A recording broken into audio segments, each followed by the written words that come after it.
الحمد للہ رب العالمین والصلاة والسلام علی سید المرسلین وعلی آلہ واصحابہ واتباعہ اجمعین، اما بعد۔ حضرات علماء کرام، محترم بزرگوں، دوستوں، بھائیوں، ساتھیوں،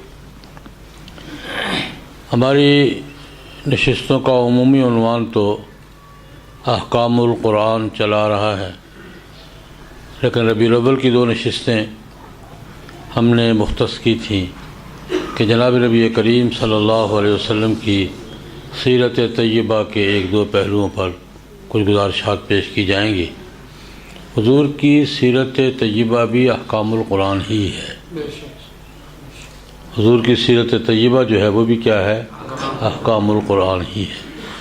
گزشتہ نشست میں جناب نبی کریم صلی اللہ علیہ وسلم کے قبیلہ، خاندان، اس حوالے سے کچھ باتیں عرض کی تھیں۔ آج نبی کریم صلی اللہ علیہ وسلم کے گھر کے اندر کے ماحول کے حوالے سے کچھ باتیں نسبت کے لیے، عقیدت کے لیے، رہنمائی کے لیے، اللہ تبارک و تعالیٰ کی رضا کے لیے چند باتیں عرض کروں گا۔ دعا فرمائے اللہ رب العزت کچھ مقصد کی باتیں کہنے سننے کی توفیق عطا فرمائے، اور دین حق کی جو بات علم میں آئے، سمجھ میں آئے، اللہ پاک عمل کی توفیق سے بھی نوازے۔ جناب نبی کریم صلی اللہ علیہ وسلم کے اپنے گھر کا آغاز، جس کو گھر کہتے ہیں، یہ ہوا تھا ام المومنین حضرت خدیجۃ الکبریٰ رضی اللہ عنہ سے۔ جب حضور کا نکاح ہوا تو وہاں سے حضور کی گھریلو زندگی کا آغاز ہوا۔ مکہ مکرمہ میں جناب نبی کریم صلی اللہ علیہ وسلم نے حضرت خدیجۃ الکبریٰ رضی اللہ تعالیٰ عنہ کی حیات میں اور کوئی نکاح نہیں کیا۔ 25 سال کی عمر میں نبی کریم صلی اللہ علیہ وسلم کا نکاح ہوا تھا، اور 25 سال ہی ام المومنین حضرت خدیجہ کے ساتھ گزارے ہیں۔ سن 11 نبوی میں ان کا انتقال ہوا تھا، تو پھر اگلے مراحل۔ یہ پہلی بیوی تھی، پہلی بیوی بھی تھی، بچوں کی ماں بھی تھی۔ جناب نبی کریم صلی اللہ علیہ وسلم کی ساری اولاد سوائے حضرت ابراہیم کے حضرت خدیجۃ الکبریٰ رضی اللہ تعالیٰ عنہ سے تھی۔ 4 بیٹیاں، بیٹے 4 یا 3 یا 5 اعلیٰ اختلاف روایات۔ حضرت قاسم کے بارے میں تو آتا ہے کہ حضور کے بیٹے تھے حضرت قاسم رضی اللہ عنہ، بلوغت کے قریب پہنچے تھے، 13-14 سال کی عمر، گھوڑے پر سواری کر لیتے تھے، ان کا انتقال ہو گیا۔ انہی کی نسبت سے جناب نبی کریم صلی اللہ علیہ وسلم کو ابو القاسم کہا جاتا ہے۔ حضور کی کنیت ہے ابو القاسم، حضرت قاسم کی نسبت سے۔ حضرت عبداللہ بھی نام آتا ہے ایک بچے کا، طاہر بھی آتا ہے، طیب بھی آتا ہے، لیکن جوان کوئی نہیں ہوا۔ جوان بیٹیاں ہوئی ہیں، جوان بھی ہوئی ہیں، شادیاں بھی ہوئی ہیں، اولاد بھی ہوئی ہے۔ نبی کریم صلی اللہ علیہ وسلم نے بیٹیوں کو پالا بھی ہے، بیٹیوں کو عزت بھی دی ہے، بیٹیوں کی اولاد کو بھی پالا ہے، نواسے بھی پالے ہیں۔ پوتا تو حضور کے پاس نہیں تھا، لیکن ایک تھا۔ جناب نبی کریم صلی اللہ علیہ وسلم کو پوتا نہیں ملا، بیٹا کوئی جوان نہیں ہوا تھا، لیکن ایک تھا جس کو پوتے کی طرح پالا تھا، اسامہ ابن زید۔ حضور کے ہاتھوں میں ہی پرورش ہوئی ہے، حضور کے ہاتھوں میں پلے ہیں، اور پوتوں جیسی محبت ہی اسامہ ابن زید کو ملی ہے۔ میں بات حضرت خدیجۃ الکبریٰ رضی اللہ عنہ کی کر رہا تھا۔ میاں بیوی کے وہ محبت اور میاں بیوی کا وہ تعلق پوری دنیا کے لیے مثالی ہے، آئیڈیل ہے۔ حضرت خدیجۃ الکبریٰ رضی اللہ تعالیٰ عنہ مکہ مکرمہ کی بڑی مالدار خاتون تھیں، اور سارے کا سارا مال کس پہ خرچ ہوا تھا؟ جناب نبی کریم صلی اللہ علیہ وسلم۔ حضور نبی کریم صلی اللہ علیہ وسلم فرمایا کرتے تھے کہ 2 آدمیوں کے احسان میں نہیں بھلا سکتا، بس سب کچھ مجھ پہ نچھاور کر دیا۔ مردوں میں حضرت ابوبکر اور عورتوں میں حضرت خدیجۃ الکبریٰ رضی اللہ تعالیٰ عنہ۔ یہ وہی خدیجۃ الکبریٰ ہیں۔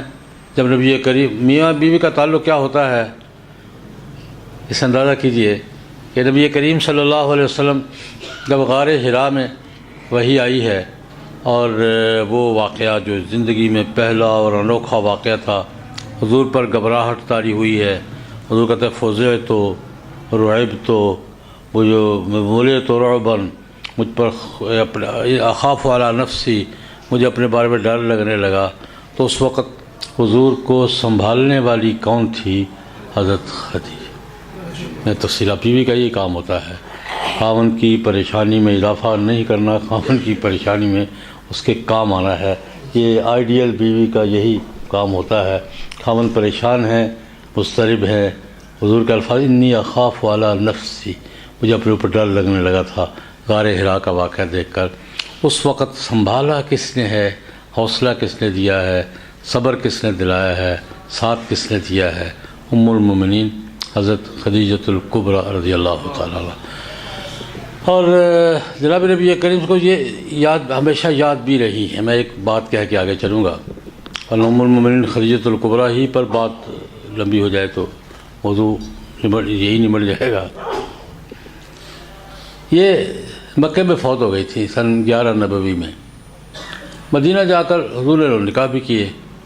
ام المومنین سیدہ عائشہ رضی اللہ تعالیٰ عنہ حضور کی بیویوں میں حضور کو سب سے زیادہ محبوب تھی۔ ابو بکر کی بیٹی بھی تھی، ذہین خاتون تھیں، اللہ پاک نے بہت کمالات سے نوازا تھا۔ تو وہ کہتی ہیں، سوکڑیں ان کی بہت تھیں، بیک وقت 9 بیویاں تھیں حضور کی۔ تو ہوتا ہے، کہتی مجھے کسی پر اتنی غیرت نہیں آتی تھی جتنی اس وقت غیرت آتی تھی جب حضور بار بار خدیجہ کا ذکر کرتے تھے۔ خدیجہ ایسی تھی، خدیجہ ایسی تھی، خدیجہ ایسی تھی، خدیجہ نے یہ کیا، خدیجہ نے وہ کیا۔ ایک دن میں نے کہا، بخاری شریف کی روایت ہے، حضرت عائشہ کہ میں نے کہا یا رسول اللہ وہ بوڑھی آپ کو بھولتی نہیں؟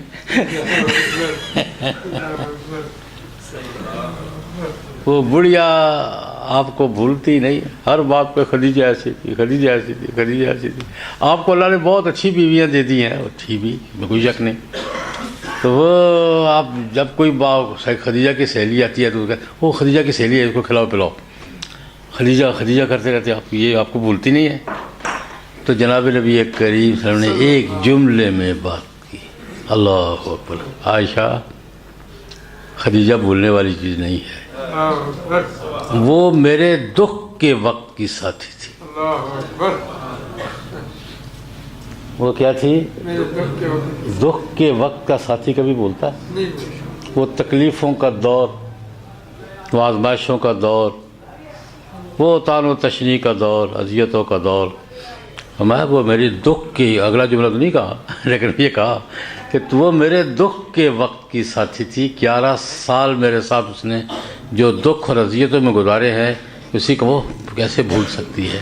تو جناب نبی کریم صاحب کے گھر کا آغاز ہوا تھا ام المومنین حضرت خدیجۃ الکبریٰ رضی اللہ تعالیٰ عنہ۔ حضور کے حرم میں بہت سی خواتین آئیں، حضرت سودا بنت زمعہ رضی اللہ تعالیٰ عنہ، حضرت ام حبیبہ رضی اللہ عنہ، حضرت زینب بنت جحش رضی اللہ عنہ، حضرت زینب ام المساکین رضی اللہ عنہ، حضرت حفصہ رضی اللہ عنہ، بہت خواتین حضور کے نکاح میں آئیں۔ تو حضور کے نکاح میں یہ بیویاں جب اکٹھی ہوتی تھی، دیکھیں گھر کا ماحول، میں ایک بات عرض کرنا چاہتا ہوں کہ گھر کا ماحول، حضور نے ایک حدیث میں ارشاد فرمایا خیرکم خیرکم لأہلہ وأنا خیرکم لأہلی۔ جناب نبی کریم صلی اللہ علیہ وسلم کا ارشاد گرامی ہے، تم میں سے سب سے اچھا وہ ہے جو اپنے گھر والوں کے ساتھ اچھا ہے۔ گھر میں اس کا سلوک کیا ہے، گھر والوں کے ساتھ معاملہ کیا ہے۔ میں خیرکم خیرکم لأہلہ وأنا خیرکم لأہلی، تم میں سب سے بہتر وہ ہے جس کا رویہ طرز عمل اپنے گھر والوں کے ساتھ بہتر ہے، اور میں تم سب میں اپنے گھر والوں کے ساتھ سب سے بہتر ہوں۔ ام المومنین حضرت عائشہ رضی اللہ تعالیٰ عنہ کہتی ہیں جناب نبی کریم صلی اللہ علیہ وسلم نے کبھی کسی بات پر گھر میں ڈانٹا نہیں، ہاں کوئی نماز میں آگا پیچھا ہو گیا تو پھر تھوڑا کچھ کرتے تھے. دین کے معاملات پہ کچھ تھوڑی بہت اونچ نیچ ہو جاتی تھی اس وقت کچھ تھوڑا سا لہجہ سخت ہو جاتا تھا، ورنہ کبھی گھر میں کوئی نقصان ہو گیا ہے، کوئی روٹی نہیں پکی، کوئی برتن ٹوٹ گیا ہے، کچھ سے وقت پہ کام نہیں ہوا. ہمارے لڑائی کا یہی کام ہوتا ہے نا، یہ کام کیوں نہیں ہوا، یہ کیوں ہو گیا ہے. کہتی ہے کبھی ایسا نہیں ہوا کہ جناب نبی کریم نے کسی بات پہ ڈانٹا ہو، کبھی کسی بات پہ ٹوکا ہو. ہاں دین کے معاملے میں جب کوئی بات محسوس کرتے تھے تو پھر بات کہتے تھے. اور انس بن مالک رضی اللہ تعالیٰ عنہ حضور کے ساتھ 10 سال بطور خادم کے گزارے ہیں. یہ بھی حضور کے گھر کا فرد تھا، گھر کا فرد تھا. کہتے ہیں اپنی ماں کی بات کرتے ہوئے انس بن مالک، میری ماں بڑی سیانی تھی. ماں سمجھدار ہونا تو اولاد بن جاتی، سنور جاتی ہے.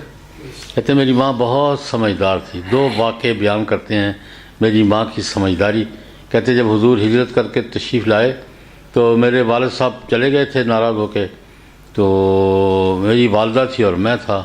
یہ ان کی والدہ محترمہ یہ جناب نبی کریم کی خدمت میں ام سلیم رضی اللہ عنہ حضور کی خدمت میں آئیں. یا رسول اللہ انصار مدینہ کے ہر گھر نے آپ کی کچھ نہ کچھ خدمت کی ہے. میں ایک بے سہارا عورت ہوں، خاوند میرا چلا گیا ہے، پتہ نہیں کہاں گیا ہے، ایک بیٹا میرے پاس ہے. یہ انس میں یہی آپ کے لیے وقف کرتی ہوں، آج کے بعد میرا نہیں آپ کا ہے، کہ آپ کی خدمت کرے گا، آپ کا خادم ہوگا. کہتے بڑی سیانی تھی بڑی سمجھدار تھی کہ کہتے ہیں کہ مجھے حضور کے حوالے کر گئی. 10 سال کی عمر میں میں حضور کی خدمت میں آیا. 10 سال میں نے حضور کے ذاتی خادم کے طور پہ خدمت کی، اور 21 سال میری عمر تھی جب حضور کا وصال ہوا. اللہ نے بہت نوازا. ایک بات یہ کہتے ہیں کہ میری ماں دیکھو کتنی سیانی عورت تھی کہ میرے بارے میں کیا فیصلہ کیا اس نے کہ اپنا میرا ہاتھ حضور کے ہاتھ میں دے کے چلی گئی، یہ آپ کا بیٹا ہے یا رسول اللہ. ایک واقعہ اور بیان کہتے ہیں کہ حضور نبی کریم صلی اللہ علیہ وسلم مدینہ منورہ میں عام طور پہ لوگوں کے گھروں میں نہیں جایا کرتے تھے، کہ حضور کا معمول نہیں تھا. اپنا گھر، مسجد، ضرورت کی جگہ کہ ہمارے گھر میں آیا کرتے تھے. کبھی کبھی ہوتا ہے چلو تھوڑا سا الگ ہو کے آرام کرنا ہے، تھوڑا ہجوم زیادہ ہے، مصروفیت زیادہ ہے، تو کبھی کبھی ہمارے گھر میں آیا کرتے تھے. ام سلیم ام حرام دونوں بہنیں تھیں، یہ ہوتی تھیں. اور یہ بعض روایات میں آتا ہے کہ یہ رضائی طور پر دودھ کے رشتے میں حضور کی خالہ بھی لگتی تھی. ام سلیم ام حرام حضور کی دودھ کے رشتے میں خالہ بھی لگتی تھی. خیر بار حضور تشریف لایا کرتے تھے تو ہم جو خدمت ہوتی کرتے. ایک دن کہتے ہیں نبی کریم تشریف لائے، چاشت کا وقت تھا، میری والدہ محترمہ نے درخت کے نیچے چارپائی بچھا کے دی، آرام فرما لے. بڑا آرام فرمایا. آرام فرما کے اٹھے تو میری والدہ نے کوئی کھجوریں، کوئی پانی، دودھ شود پیش کیا خدمت کے لیے. اٹھے، وضو کیا اور 2 رکعت پڑھی چاشت کے. تو جب نماز پڑھ کے دعا مانگ رہے تھے، یہاں انس کہتے ہیں میری ماں کتنی سیانی تھی. میرا ہاتھ پکڑا، جا کے سامنے کھڑا کر دیا، خویر دموں کا یا رسول اللہ، یا رسول اللہ آپ کا بچہ ہے، نوکر ہے، اس کے لیے دعا فرمائے. کہتے کتنی سمجھدار تھی. تار تو ہر وقت جڑی رہتی تھی، لیکن کیا ماحول ہے کہ کتنی سمجھدار. میرا بچہ جا کے ہاتھ پکڑ کے ساتھ خویر دموں کا یا رسول اللہ، یا رسول اللہ آپ کا بچڑا ہے، دعا فرمائیے. حضور بھی موج میں تھے. انس کہتے ہیں حضور نے مجھ سے پوچھا کیا دعا مانگوں تمہارے لیے. حضور بھی موج میں تھے، کیا دعا مانگوں. میں نے کہا یا رسول اللہ لمبی عمر چاہیے، لمبے پیسے چاہیے، لمبی اولاد چاہیے.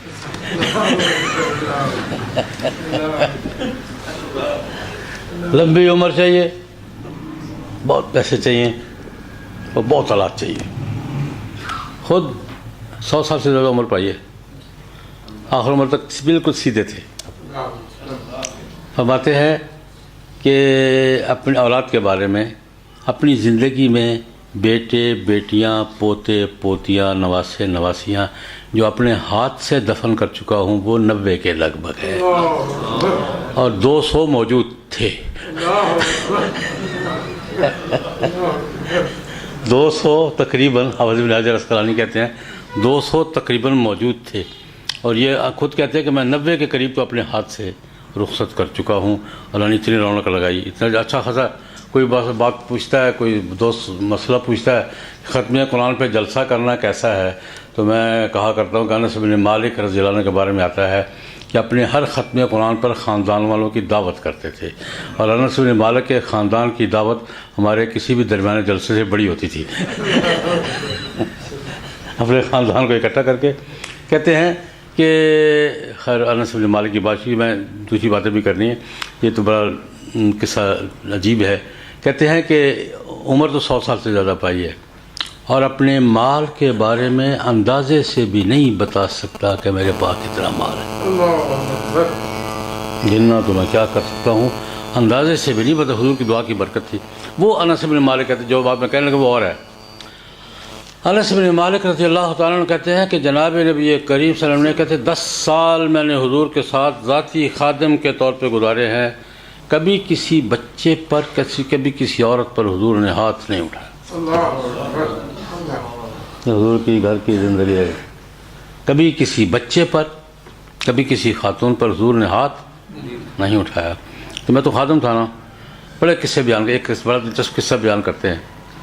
کہتے ہیں کہ ایک دفعہ حضور نے مجھے کسی کام بھیجا،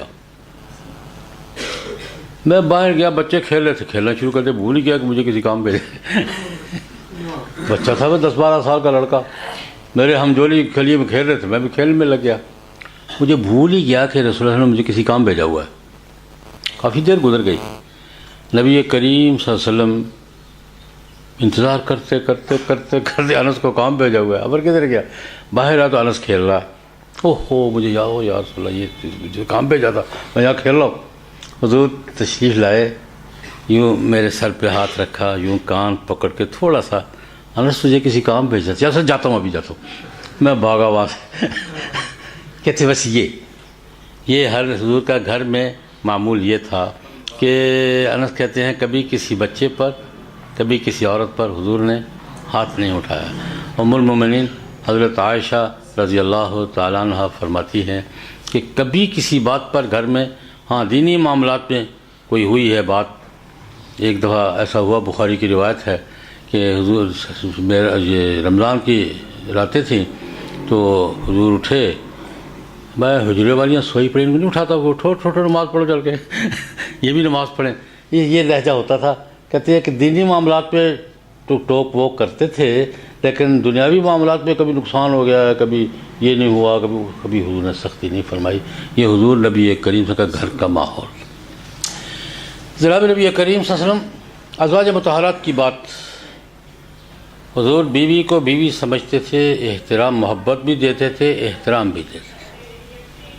میں نے ایک واقعہ شاید پہلے بھی عرض کیا تھا، دوبارہ عرض کرتا ہوں کہ حضور کی گھریلو، یہ بہت بظاہر چھوٹی چھوٹی باتیں ہیں، بظاہر چھوٹی چھوٹی باتیں ہیں، لیکن بہت بڑی بڑی باتیں ہیں کہ حضور اپنے ہماری گھریلو زندگی میں ہمارے جو مسائل کھڑے ہوتے ہیں نا، ان کو اگر تھوڑا سا ہم یہ دیکھ لیں حضور کیا کرتے تھے تو بہت سے مسائل پیدا ہی نہ ہوں۔ ام المومنین ام سلمہ رضی اللہ تعالیٰ عنہ جب حضور کے نکاح میں آئی ہیں، ان کے پہلے خاوند حضرت ابو سلمہ رضی اللہ تعالیٰ عنہ حضور کے صحابی بھی تھے، دوست بھی تھے، دودھ شریک بھائی بھی تھے، بہت ہو گئے تھے۔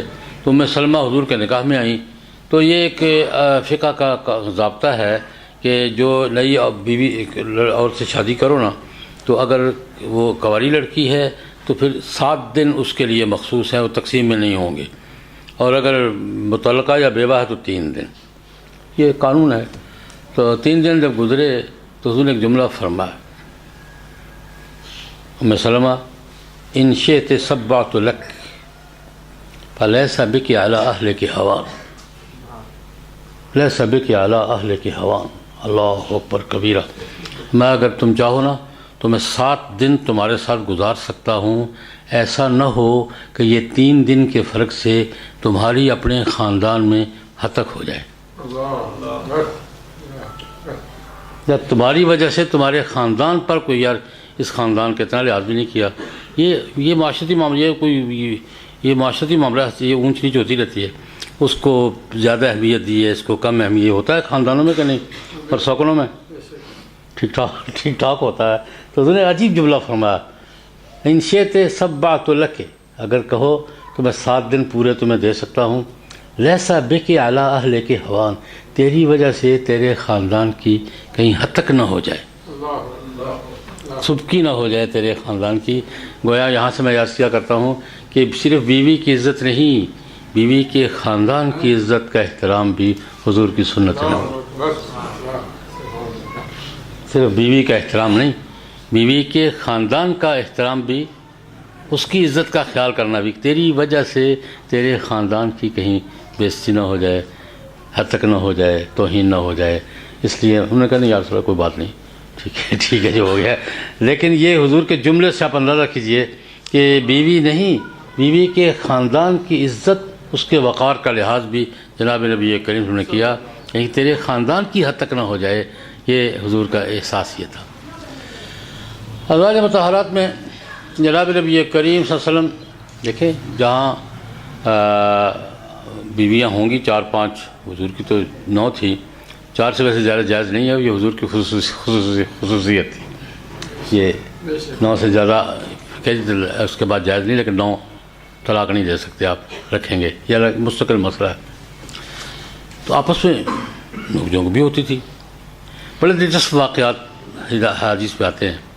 ایک دفعہ ایسا ہوا کہ حضرت عائشہ رضی اللہ عنہ کے حجرے میں تھے حضور، تو کسی اور زوجہ محترمہ نے کچھ چیز پکی ہوگی وہ یہاں بھیج دی، پیالے میں کھیر ہوگی، کوئی کچھ ہوگا، حلوہ شلوہ ہوگا، پکی تو یہاں بھیج دی۔ ان کو غصہ آیا، میرے گھر میں وہ کیوں بھیجے؟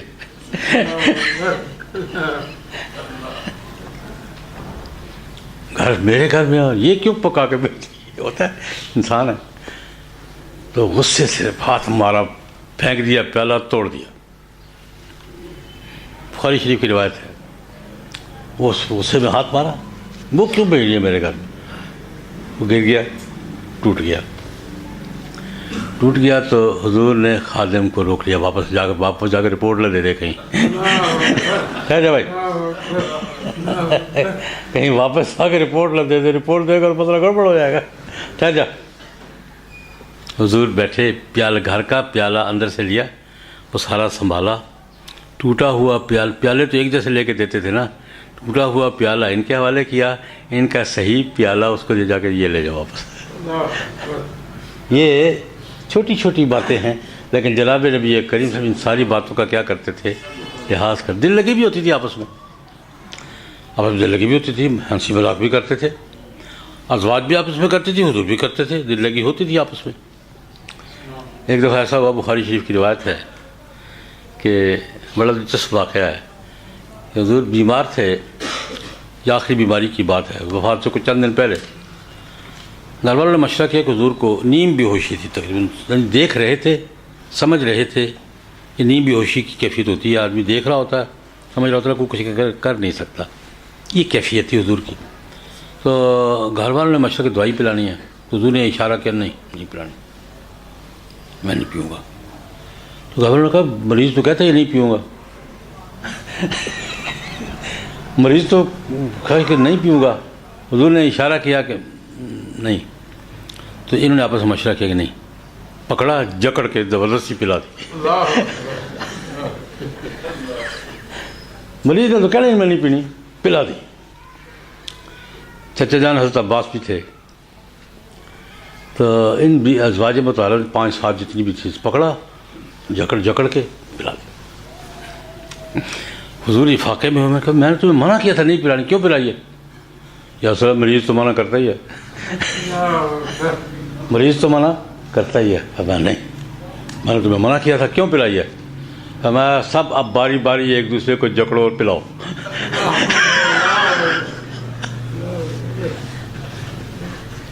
سب باری باری ایک دوسرے کو پکڑو، جکڑو، اسی طرح جیسے مجھے پلائیے نا، سب ایک دوسرے کو پلاؤ، یہی دوائی پلاؤ۔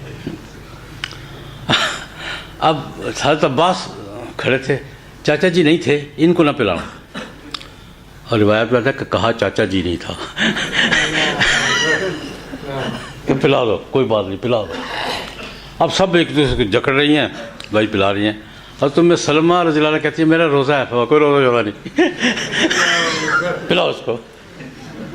یہ گھر میں بے تکلفی کی باتیں آپس میں یہ ہوتی تھیں، حضور کے ساتھ بھی ہوتی تھی، حضور بھی کرتے تھے، ازواج مطہرات کی آپس میں ہوتی تھی، حضور کسی بات پر ڈانٹ بھی دیتے تھے۔ حضرت صفیہ رضی اللہ عنہ قد کی چھوٹی تھی اور یہودی خاندان سے تعلق رکھتی تھی، حضرت حیی بن اخطب کی بیٹی تھی، خیبر کے سردار کی، جنگ میں آئی تھی، حضور نے آزاد کر کے نکاح کر لیا تھا اور بڑی اچھی خاتون تھی، قد چھوٹا تھا۔ تو حضرت عائشہ رضی اللہ عنہ سوکنے ہوتی ہیں یار، حضرت عائشہ کے ہم بالکل کہتی ہے ایسا ہو زبان سے کچھ نہیں کہا، یا سو عائشہ کیا کر رہی ہو، ڈانٹ دیا، کیا کر رہی ہو، اللہ کی بندی اپنے ساتھیوں کے جو مذاق نہیں اڑایا کرتے، یوں مذاق نہیں اڑایا کرتے، یہ تم نے کیا کہہ دیا۔ یہ آپس میں ہلکی پھلکی باتیں ہوتی تھی۔ یہ تو جناب نبی کریم صلی اللہ علیہ وسلم کا ازواج مطہرات کے ساتھ محبت کا، پیار کا، بے تکلفی کا، احترام کا بے شمار واقعات میں نے 2-3 عرض کیے ہیں۔ حضور کی اولاد میں نے عرض کیا کہ بہن بھائی تو تھے کوئی نہیں، لیکن ایک بہن کو حضور نے رخصت کیا تھا بہنوں کی طرح۔ حضور کی اپنی بہن تو کوئی نہیں تھی، لیکن دودھ کی بہن تھی، شیما، حضرت حلیمہ کی بیٹی تھی، وہ اکٹھے دودھ پیا تھا۔ یہ آئی ہیں یہ اس جنگ میں، حنین کی جنگ میں، حنین کی جنگ کے بعد جب قیدی آئے تو قیدیوں میں وہ بھی تھی۔ تو حضرت شیما رضی اللہ عنہ ہماری پھوپھی لگتی ہیں بھائی، پوری امت کی پھوپھی ہیں حضرت شیما رضی اللہ عنہ۔ تو جب قیدیوں میں آئیں تو انہوں نے اپنے نگرانوں سے کہا کہ ذرا دھیان سے بات کرنا، میں تمہارے پیغمبر کی بہن ہوں۔ کہ ہمارے پیغمبر کی بہن یہ کدھر سے آ گئی، ہمارے پیغمبر کی بہن تو تھی کوئی نہیں، کہ میں ہوں۔ یہ بہن بھائی کا مسئلہ بھی ایک اور لطیفہ مجھے یاد آ گیا، سنا دوں۔ ایک آدمی حضرت معاویہ رضی اللہ عنہ کے خلافت کے زمانے میں ایک آدمی نے دروازہ کھٹکھٹایا، حضرت معاویہ نے کہا پتہ کرو یار کون ہے۔ نے کہا جی میں ان کا بھائی ہوں، حقیقی بھائی ہوں، اور ان کے پاس ملنے کے لیے آیا ہوں۔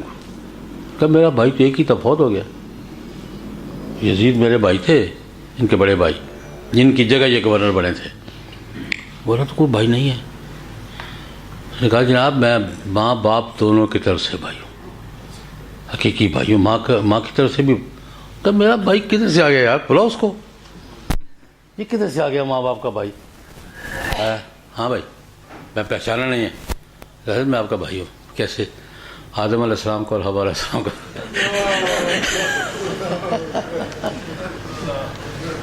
ماں کی طرف سے بھی بھائی ہوں، باپ کی طرف سے بھی، آپ بھی آدم کی اولاد ہے، حوا کی اولاد، میں بھی آدم کی اولاد ہوں۔ حوا ٹھیک ہے، کیسے آئے ہو؟ بھائی کو کچھ دو، 1 درہم ایک نکالا دیا۔ کہنے لگا بھائی آیا ہے اور 1 درہم، اور میں چپ کر کے لے لو۔ سارے بھائی اکٹھے ہو گئے تو یہ بھی اسے نہیں آئے گا۔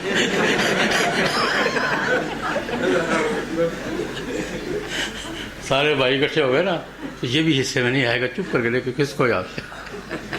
تو صحابہ نے کہا حضور کی تو بہن تھی نہیں، یہ کدھر سے آ گئی؟ کہنے لگی جا کے ان سے کہو کہ آپ کی بہن آئی ہے۔ گئے، ہمارا کون یا رسول اللہ، اگر یاد ہو آپ کو تو ہم اکٹھے دودھ پیا کرتے تھے، میں شیما ہوں، اکٹھے دودھ پیا کرتے تھے، اکٹھے کھیلا کرتے تھے، بچے اکٹھے کھیلا کرتے تھے۔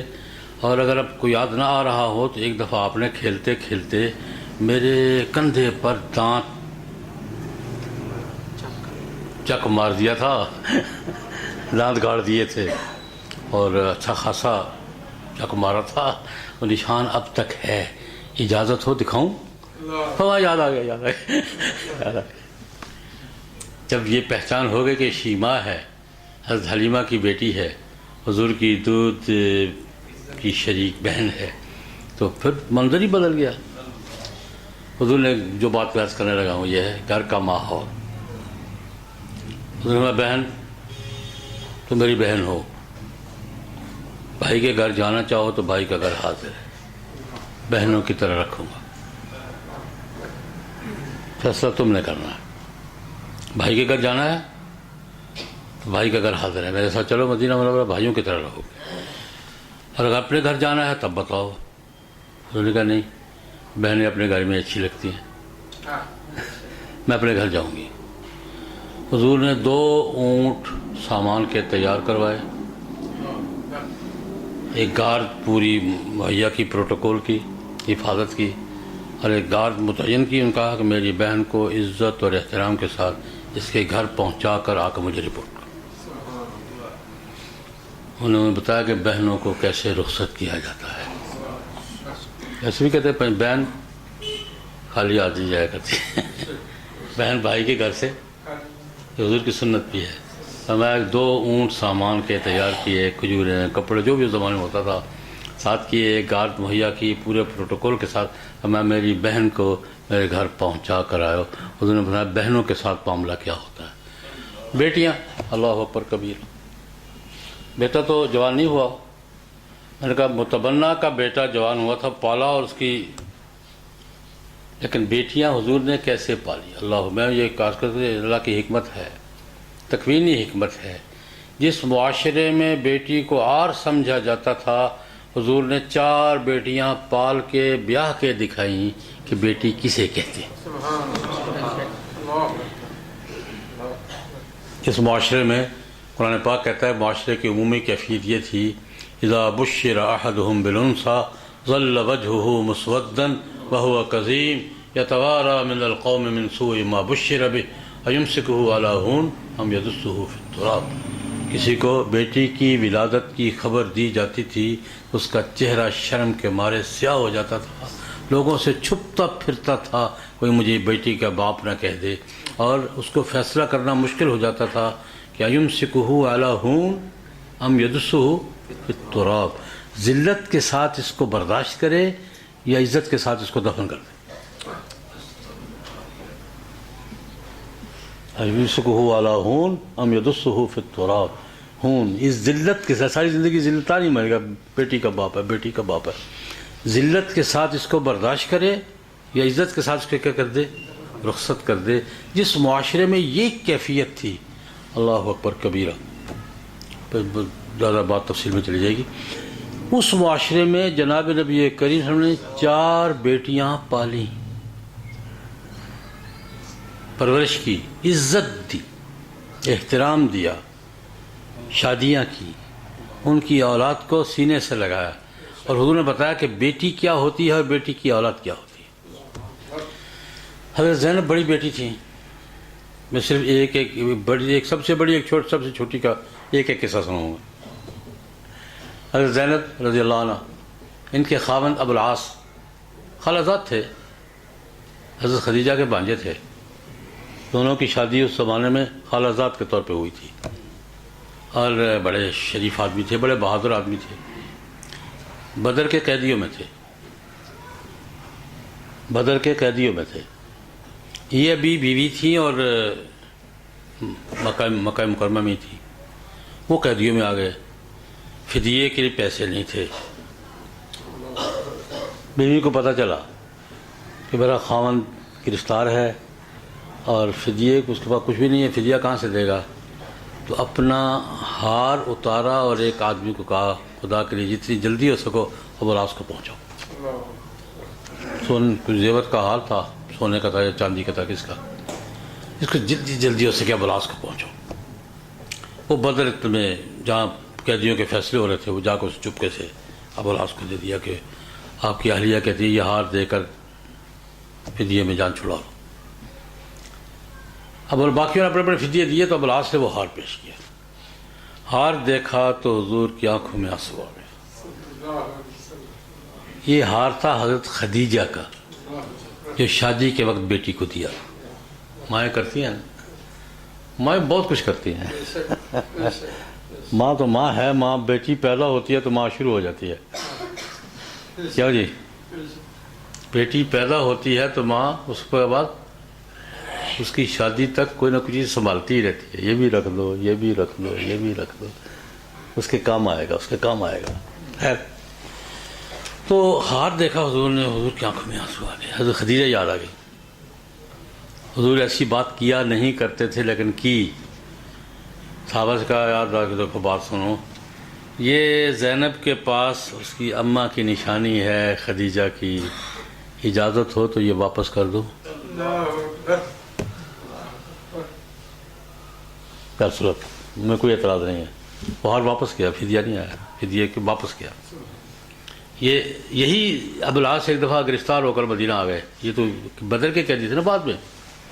اس وقت حضرت زینب، حضور نے پیغام بھیجا تھا کہ جب تک فیصلہ نہ ہو جائے نکاحوں کا تم زینب کو بھیج دو گھر. تو زینب آ چکی تھی مدینہ منورہ. اب حضور زینب اندر گھر میں ہے، پتہ چلا کہ ابوالعاص گرفتار ہو کر آئے ہیں. گرفتار لوگوں کے بارے میں اس زمانے میں ضابطہ یہ ہوتا تھا کہ ان کو مسجد کے ستون سے باندھ دیتے تھے. 1 دن 2 دن 3 دن، جب تک فیصلہ نہیں ہو جاتا تھا ستون سے باندھ دیتے تھے. اور فیصلہ پھر ہوتا تھا تو پھر قتل کرنا، قیدی قتل بھی ہو سکتا تھا، چھوڑا بھی جا سکتا تھا، فدیہ بھی ہو سکتا تھا، سارے آپشن موجود تھے. پتہ چلا زینب کو کہ میرا خاوند گرفتار ہو کر آیا، مسجد کے ستون سے بندھا ہوا ہے. رات گزاری، فجر کی نماز کے وقت مسجد میں آ گئی. حضور نماز پڑھ کے فارغ ہوئے. نماز پڑھ کے فیصلے کرنے ہوتے تھے تو نماز پڑھ کے فارغ ہوئے. مقتدی جب رک کر کے بیٹھے تو دروازہ اٹھتے، یا رسول اللہ اس قیدی کو میں نے پناہ دے دیے. حضرت تو حاضر رسید. اور قاعدہ یہ ہے کہ عام سپاہی بھی اگر کسی مجرم کو پناہ دے دے تو اس کو قتل نہیں کیا جا سکتا. بیوی نے کافر کو قتل ہونے سے بچایا، خاوند کو. یہ قاعدہ ہے، آج بھی قاعدہ یہ ہے کہ عام سپاہی بھی کسی کو پناہ دے دینا تو اس کو قتل نہیں کر سکتے. پھر یا رسول اللہ اس قیدی کو میں نے پناہ دے دی ہے. اب آقا اجرنا من اجرتے، جس کو تو نے پناہ دے دی ہم نے بھی دے دی، چھوڑ دو بھائی، کھول دو اس کو، جاؤ. وہ بھی ابوالعاص تھا، وہ بھی حضور کا داماد تھا، ابوالعاص تھا. باہر نکلے، گئے سیدھے مکے. مکے جا کر لوگوں سے کہا دیکھو بھائی میں قیدی ہو کر گیا تھا، محمد صلی اللہ علیہ وسلم نے چھوڑ دیا ہے، آزاد ہو گیا آیا ہوں. میں وہاں بھی کلمہ پڑھ سکتا تھا لیکن ابوالعاص ہوں. میں اپنے ذمہ یہ بات نہیں رہنا چاہتا تھا کہ قیدی حالت میں کلمہ پڑھا ہے. فیصلہ میں نے کر لیا تھا. اعلان تمہارے درمیان کر رہا ہوں، اشہد ان لا الہ الا اللہ. بہادر آدمی بہادر ہی ہوتا ہے جہاں بھی ہو. دلیل آدمی دلیل کہتا کہ یہ اعلان یہاں حرم میں کر رہا ہوں، اشہد اللہ. کلمہ پڑھا. کہا کہ کل صبح میں نے جانا ہے، تمہیں وقت پہ بتا رہا ہوں، جس میں ہمت ہے روک لے. جس نے کوئی لین دین ہو کر لے میرے ساتھ. کل صبح میں نے ہجرت کر کے مدینہ منورہ چلے جانا ہے. جس کی ہمت، جس نے روکنا ہے روک لے، جس نے کردہ وردہ کوئی چیز لین دینی ہے میرے سے کر لے. رات یہیں ہوں مکے میں ہی، کل صبح نکلوں گا. پھر ہجرت کر کے تشریف لے آئے. میں ایسا کہتا ہوں جناب نبی کریم صلی اللہ علیہ وسلم بیٹیوں کو یہ عزت بخشی. حضرت سیدہ فاطمہ رضی اللہ تعالیٰ عنہ، حضرت علی کرم اللہ وجہ، بڑے واقعات ہیں. بخاری شریف کی روایت ہے. ایک دن حضور بیٹی سے ملنے گئے، علی گھر میں نہیں تھے. ہمارا تمہارا چچا زاد کدھر ہے، وہ تمہارا خاوند کدھر ہے؟ یا رسول اللہ کو جھگڑا ہو گیا تھا تو ناراض ہو کے چلے گئے. مسجد میں پڑے ہوں گے، سوئے ہوئے ہوں گے. تمہارا کو آپس میں بھی ہو گیا، ہو جاتا ہے، ہو جاتا ہے، ہوتا ہے، یہ فطری بات ہے. یا رسول اللہ کو جھگڑا ہو گیا تھا ہمارا تو وہ ناراض ہو کے چلے گئے، شاید مسجد میں سوئے ہوئے ہوں گے. حضور گئے مسجد میں، حضرت علی مسجد میں سوئے ہوئے تھے. کمر سے چادر ہٹی ہوئی تھی، ننگی زمین تو اس زمانے میں یہ قالین والی نہیں ہوتے تھے. ننگی زمین سوئے ہوئے ہیں، کا بدن پہ مٹی لگی ہوئی ہے. بڑی محبت سے بیٹھے، ہاتھ سے جاڑ رہے ہیں، کم یا بات ہو رہا، وہ مٹی والے اٹھو، مٹی والے اٹھو، مٹی والے اٹھو، کم یا بات ہو رہا، کم یا بات ہو رہا. جا کے یہ داماد کو راضی کر کے واپس چل جا کہا رہے کتنے کی پہ ہیں یہاں کیوں پڑھو، چلو کہا. اس کو اٹھایا حضرت علی کرم اللہ وجہ کو. اس کے بعد زندگی بھر سب سے زیادہ جو نام پسند تھا ابو تراب. ابو تراب ایسے خاک آلود، خاکسار، خاک آلود. لیکن حضرت علی کہتے ہیں مجھے سب سے زیادہ یہ کنیت پسند آتی ہے، جب کوئی مجھے ابو تراب کہتا ہے نا تو مجھے بہت اچھا لگتا ہے کہ یہ مجھے کس نے کہا تھا؟ جناب نبی کریم صلی اللہ علیہ وسلم۔ یہ حضرت علی کو اٹھا کے لے گئے، حضرت فاطمہ رضی اللہ عنہ کی شکایت پر کہ ناراض ہو کے چلا گیا، مسنون سا ہوا ہے، تو حضور اٹھا کے لے گئے۔ ایک واقعہ اور بھی عرض کر دیتا ہوں۔ حضور ایک دن کسی نے خبر دی آ کر حضرت علی رضی اللہ عنہ کے بارے میں، ابو جہل کی بیٹی مسلمان ہو گئی تھی تو مدینہ منورہ ہجرت کر کے آ گئی تھی، مسلمان نوجوان لڑکی تھی، تو خبر مشہور ہوئی کہ حضرت علی اس سے نکاح کرنا چاہتے ہیں۔ حضرت فاطمہ تک پہنچی بات تو پریشان ہوئی، فطری بات ہے اور پریشان ہوتی ہے۔ پھر ابو جہل کی بیٹی، ان دونوں نے وہ دور اکٹھے دیکھا تھا، 11-13 سال کا اذیت کا دور۔ حضرت فاطمہ نے ابو جہل کے ہاتھوں نبی کریم صلی اللہ علیہ وسلم کے ساتھ وہ 13 سال کا اذیتوں کا اپنی آنکھوں سے دیکھا تھا۔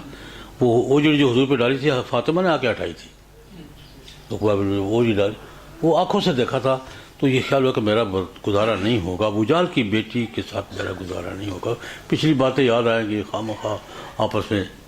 تو جا کے حضور سے یا رسول اللہ یہ پتہ چلا ہے کہ آپ کا عمزات حضرت علی ابو جہل کی بیٹی آئی ہے، اسے شادی کرنا چاہتے ہیں، تو آپ کو بیٹیوں کا خیال بھی کیا کرتے ہیں، جملہ کہا، آپ کوئی بیٹیوں کا لحاظ بھی خیال بھی کیا کرتے ہیں کہ نہیں؟ بیٹی باپ سے کہہ رہی ہے، بیٹی آپ کوئی بیٹیوں کا خیال بھی کیا کرتے ہیں کہ نہیں؟ تو حضور نے جا کے فرمایا کہ نہیں بھائی، خطبے میں اعلان کیا کہ نہیں، نبی کی بیٹی اور ابو جہل کی بیٹی ایک گھر میں نہیں آئے گی، یہ نہیں ہو سکتا، اس کے معاشرتی اسباب، لیکن یہ نہیں، گزارا نہیں کر سکے گی یہ۔ خیر، تو میں نے کہا جناب نبی کریم صلی اللہ علیہ وسلم کا اپنی بیٹیوں کے ساتھ اس محبت کے ساتھ، اس پیار کے ساتھ، حضرت فاطمہ رضی اللہ عنہ کے بارے میں آخری بات جو حضور کے آخری دن کی بات ہے، یہ 1 آدھ دن پہلے کی بات ہے، عجیب سی بات ہے، بخاری کی روایت ہے یہ بھی۔ حضور بیمار ہیں، بیٹی پتہ لینے آئی، اس وقت تک باقی تینوں فوت ہو چکی تھی، حضور کی وفات کے وقت ایک ہی بیٹی زندہ تھی، وہ بھی 6 مہینے رہی بعد میں۔ حضرت فاطمہ بیٹی آئی ہے، ابا جی کا حال پوچھنے آئی ہے۔ حضور اٹھ کے بیٹھ گئے، سر پہ ہاتھ پھیرا، بٹھایا پاس، جیسے باپ بیٹیوں کو بٹھاتے ہیں۔ بیٹھے بیٹھے حضرت عائشہ کہتی ہیں رضی اللہ عنہ، تو حضور نے فاطمہ کے کان میں کوئی بات کہی تو فاطمہ رونے لگ گئی، ہزاروں قطار رونے لگی۔ تھوڑی دیر کے بعد پھر حضور نے قریب کر کے کان میں بات کی تو خوش ہو گئی۔ اب پتہ نہیں کیا کہا، کان میں کہا تھا نا، پتہ نہیں کیا کہا۔ جب وہاں سے فارغ ہوئی تو میں نے الگ بلا پوچھا، بیٹا حضور کیا کہہ رہے تھے؟ نے کہا اماں جی، ابا جی نے کان میں کہا تھا۔ ابا جی نے یہ بات جو بات کان میں کی جائے وہ کیا ہوتی ہے؟ راز ہوتی ہے، نہیں بتاؤں گی، نہیں بتایا۔ حضور کی وفات کے بعد کافی دن گزر گئے تو حضرت عائشہ نے پھر بولا، بیٹی میں تمہیں ماں ہونے کا واسطہ دیتی ہوں، اور اب تو راز، اب تو فوت ہو گیا نا، اب تو راز نہیں رہا نا، راز زندگی میں ہوتا ہے۔ میں تمہیں حق کا عمومت، تجھے ماں ہونے کا واسطہ دیتی ہوں، بتاؤ حضور نے کیا کہا تھا؟ کہتے ہاں اب الان، اب بتاتی ہوں آپ کو۔ حضور نے مجھے کان میں کہا تھا کہ فاطمہ میں شاید 1 آدھ دن اسی بیماری میں جا رہا ہوں۔ بیٹی کو باپ کی وفات کی اطلاع ملے تو بیٹی کیا کرے گی؟ بیٹی بیٹی ہوتی ہے، یہ فطری بات ہے، باپ کے ساتھ جتنا تعلق بیٹی کا ہوتا ہے دوسروں کا نہیں ہوتا، بیٹی بیٹی ہوتی ہے۔ ذرا قطار ہونے لگے، تھوڑی دیر کے بعد حضور نے دیکھا پریشان ہو رہی زیادہ، تو کان میں کہا بیٹی میرے بعد سب سے پہلے تم میرے پاس آؤ گی۔ خوش ہو گئی۔ یہاں ایک لمبی بحث چلتی ہے حضرات صوفیاء کرام کے ہاں، علم معرفت والوں کے ہاں، کہ حضور نے اپنی وفات کی خبر دیا تو بیٹی رونے لگ گئی ہے، اور بیٹی کو اس کی وفات کی خبر دی ہے خوش ہو گئی ہے۔ یہ صوفیاء کرام اس کو بڑی لمبی بات، بڑے مزے لے کے بات کرتے ہیں، حق بھی ہے یار، حضور اپنی وفات کی کہہ رہے ہیں تو رونے لگی، اس کا تو بھی مرنے والی ہے، یہ خوش ہو گئی ہیں۔ یہ باپ بیٹی کا معاملہ تھا. تو جناب نبی کریم صلی اللہ علیہ وسلم نے اس محبت کے ساتھ، اس پیار کے ساتھ، اس اعتماد کے ساتھ اپنے گھر کے ماحول کو چلایا ہے. اور جب حضور دنیا سے رخصت ہوئے ہیں تو حضور کے خاندان، حضور کے ازواج مطہرات، اللہ تبارک تعالیٰ نے ان کو اس وجہ سے عزت بھی عطا فرمائی دنیا میں. ایک بات کہہ کے بات ختم کرنے لگا ہوں. میں نے کہا تھا حضور کا خادم کے ساتھ سلوک کیا تھا، منہ بول یہ رضائی بہن کے ساتھ سلوک کیا تھا. اب آخری بات اسامہ کے بارے میں، یہ بھی حضور کے آخری ایام کی، بالکل آخری دنوں کی بات ہے. اسامہ، اور یہ حضور کے گھر میں پلے ہیں. اسامہ اور حسن یہ سارے ایسے آپس میں. اسامہ بن زید رضی اللہ عنہ کو حضور نے ایک لشکر کا کمانڈر مقرر کر دیا. آخری لشکر جو حضور نے روانہ فرمایا ہے، تیار کیا تھا، روانہ نہیں کر سکے تھے. تیار کیا تھا، روانہ نہیں کر سکے، یا روانہ کیا تھا، وفات ہو گئی. اسامہ کے بارے میں لوگوں نے کہا یار لڑکا ہے، غلام زادہ ہے، اس کو لشکر کا امیر بنا دیا ہے.